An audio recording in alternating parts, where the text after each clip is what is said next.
universe that she'll Hey, it worked she'll last time. provide. She'll provide. So just these are, these are quick and fun and meant to be that way. And for anybody who would like to help me group think these, I love, love, love any ideas that you have, and I will give you credit in the book one day. One of my favorites when I'm quipping and just giving people insights to the direction that I'm going is desperation is transparent. And it is not attractive, right? So if you're if you're like, have a baby before I'm 30 or else, right? It's really tricky when you're on that first date to be seen as a candidate for, unless that person is also on that mindset. And when you are desperately looking for a job, it shows. So just have fun. Just look at the job search like being on a date where you're learning about someone else, where you are there to connect, to make a friend, to get a free lunch, whatever, whatever it is. But just enjoy it. Don't try too hard to be anything that you are not. The second one, and I think it's super, super, super important, is time travels differently for the one who's in control. And by that, I mean, hey, I'll call you next week, right? Dating or job search. And if you've ever seen the movie Swingers, where the guy gets super obsessed and he leaves voicemail message after voicemail message after voicemail message on the old school answering machine, and he's like, maybe you didn't get this message, or maybe I'm calling the wrong number, or maybe he's making all of these excuses for her. And by the time she gets home and checks the answering machine, it's loaded with psychobabble. So it is entirely possible that I said, I will talk to you next week. And 3 weeks went by in a blink of an eye. And my to-do list has gotten so large and it's gotten outside the screen. Just follow up kind of the same way you did the first week and just say, touching base. It's the end of the month. Looking forward to our next conversation. Don't be a psycho. being desperate is not attractive. And that kind of goes back to the owning your own. Go ahead. I was going to say that kind of goes back to the owning your own career thing too. Like if if someone else is in the driver's seat, but it's been a couple of weeks and you are really interested in that, then follow up. There's not a harm in following up. I mean, don't be the annoying person going over and over again, but 1 or 2 follow-ups is not going to kill you. Yes, and I see we have a couple of chats that have popped up. Let's take a look at those. We do. Jackie has said, come with your needs versus wants in your future partner. Which that is a good one. Pam Evans, who wrote a book. I wish we could think. Pam wrote a book on being married more than once. And she says, vet your partner means vet the company that you are considering before you say yes. Love that. So is really true. Curiosity is attractive. And when I get into some of the tips that I have for interviewing, there are a couple of spots where I will suggest using the words, I'm curious. And I also like the words, we talk about transferable skills as kind of one of the things we used to talk about in the industry. I really like the word portable skills. Somehow there's just something a little bit more attractive about that. But curiosity, opening with an interest in others is always going to be helpful. And it's good on a date too. And then lastly, profile pictures matter. Now, I have not had the opportunity to tinker with Tinder or Match or other fish in the sea or Bumble or all the things that are out there. But the stories that I've heard from my friends who have are sometimes people fib about their height. Sometimes people do not look anything like. Sometimes it is at least a big haircut difference. But and people are disappointed, and people when your profile picture doesn't match what you look like in person, there's you let me say also, definitely have your profile picture be a complimentary photo. If you've got a spectrum of your worst look, worst day, and best look, best day, have a good hair day when if you have hair, when you do your photo, but don't have it be so distorted that it makes them doubt your authenticity and makes them not trust you. So those are just a few tips. Any other tips that you all would like to add from dating days? While we're waiting and folks are populating the chat, the one thing you just touched on was authenticity. I think in this very challenging interview climate, I think everybody, we probably all hear stories about being ghosted, which can translate to both sides, or the professional or that dating world, but also being authentic. It's probably very tempting when you see that role that's just perfect for you, except maybe there's those 2 or 3 things that you haven't done to over embellish, but that's probably not going to end well. But, you know, I've heard people say, should I just add it even if I, you know, had exposure to it, but I didn't really do this? You know, it's very tempting, but I think you just have to be authentic. And I've also heard a lot of people say that, you know, every company is looking for a unicorn that doesn't exist, or they might be writing a job description for that one perfect person that maybe doesn't exist, but still apply. If you feel like you have the majority of them, it is a job description, and, you know, they're looking for a fit for skills, but also for cultural fit, personality. So those things are important to take into account. I've also seen from a lot of my friends and things I've heard that, you know, job descriptions aren't always that accurate either, because my friend told me this story recently about how he was looking at a job description and he happened to know someone who worked at that company and asked them, oh, is this what the team does? And the person who worked at the company said, I don't know what this job description is because this is not what the team does at all. So you have to be on the lookout for that too, a little bit of a catfisher situation in the job description market as well. But also to the point, Stacey, that you were saying about even if you don't have all of the skills, like don't, you know, be inauthentic and tell them that you do if you don't. But also don't be afraid that if you don't have every one of the skills on the job description, that you can't apply. There's nothing to say that that person or the hiring manager won't hire you just because you don't meet this one checkbox.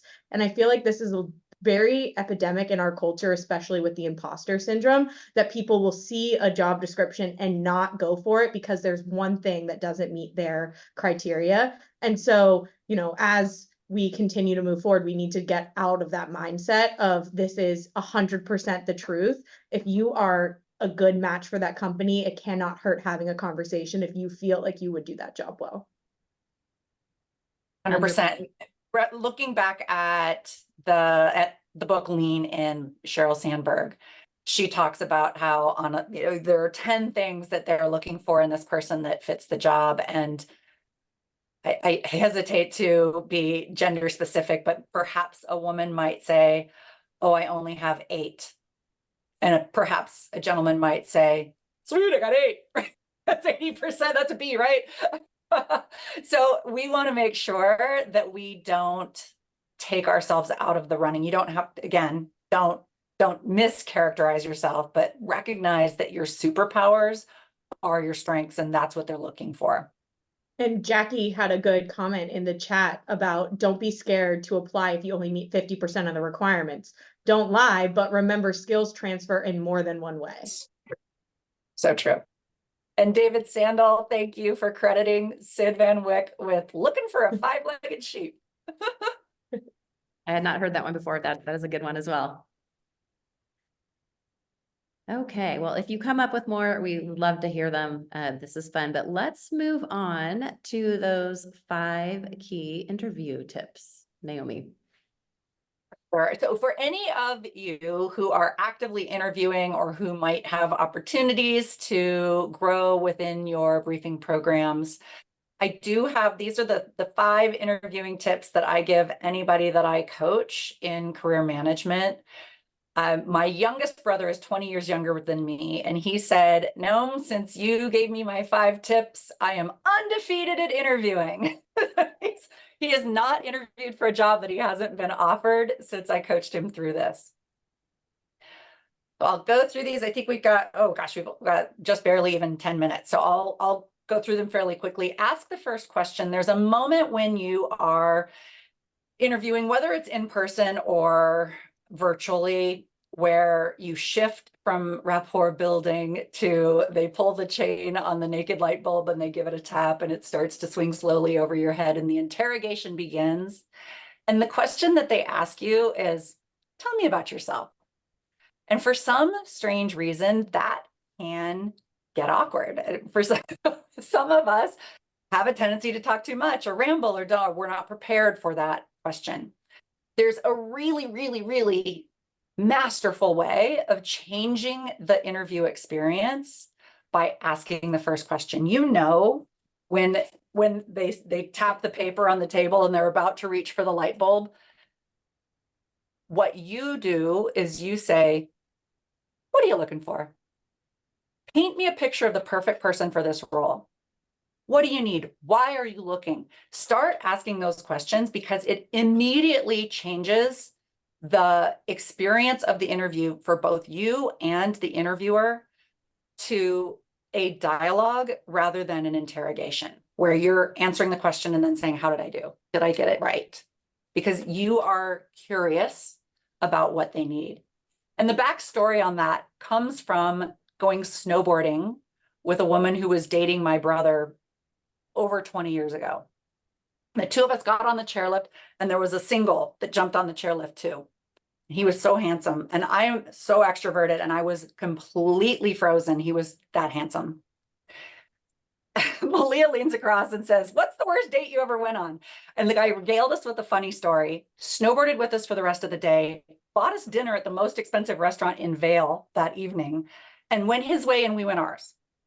And as we were driving back down the mountain, I said to Malia, where did that come from? What a great question. And she said, I ask it on every date I go on because it teaches me what to do and what not to do.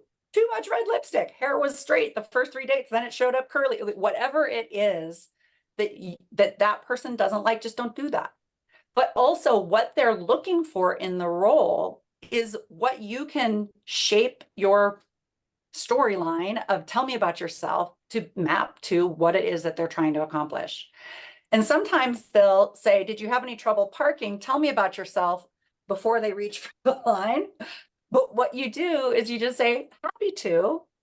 And before we go there, could we just take a little time out to let me learn a little bit more about this role and what you're looking for and what you need and why, because sometimes that can be the only question that's asked in the whole entire interview.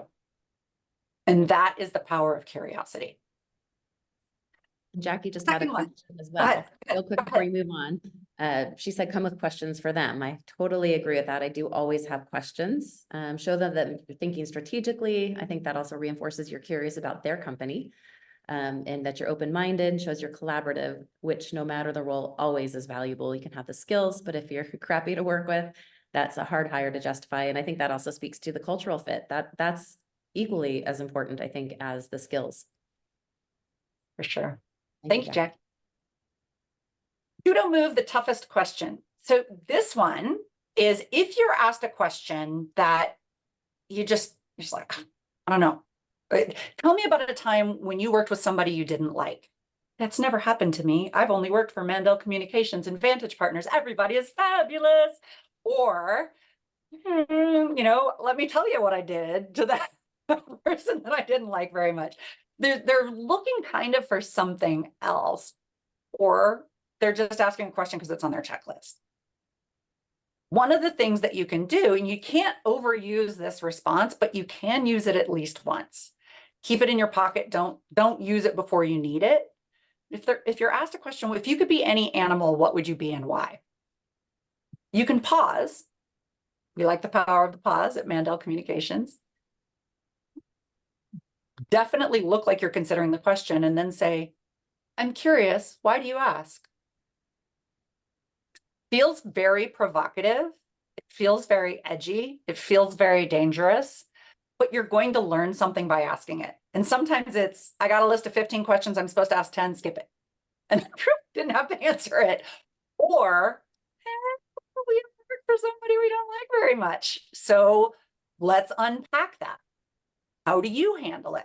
You know, honestly, Jocelyn works for Bonnie. It never happened to her, right? Everybody loves their job at Dell. So how might you handle it in a different scenario? Trust your gut is if you're starting to answer a question and then you think to yourself, oh, rats, there's a way better answer. And you've got a foot on the boat and a foot on the dock, and they're starting to get a little bit further apart. They're not tied up and it's starting to get awkward. And you know somebody's going in the drink. Pause. Take a note to yourself of kind of the second idea. Keep that for later. Finish strong on where your gut said to go with the first answer to the question. And then later, when the person says, what questions do you have? You can say, you know, there was a time earlier where I had a foot on the boat, a foot on the dock, and that made me curious. I would love to ask you, let's dig into that a little bit more, perhaps story with you. That's always better than, hey, can I take the month of June off because I've got a wedding in Hawaii? Right? You don't ask those questions before you've got the job offer. Don't ask that too soon. That's negotiating before it's time. The fourth one, super important, always ask for the job. Frankly, even if you don't want it.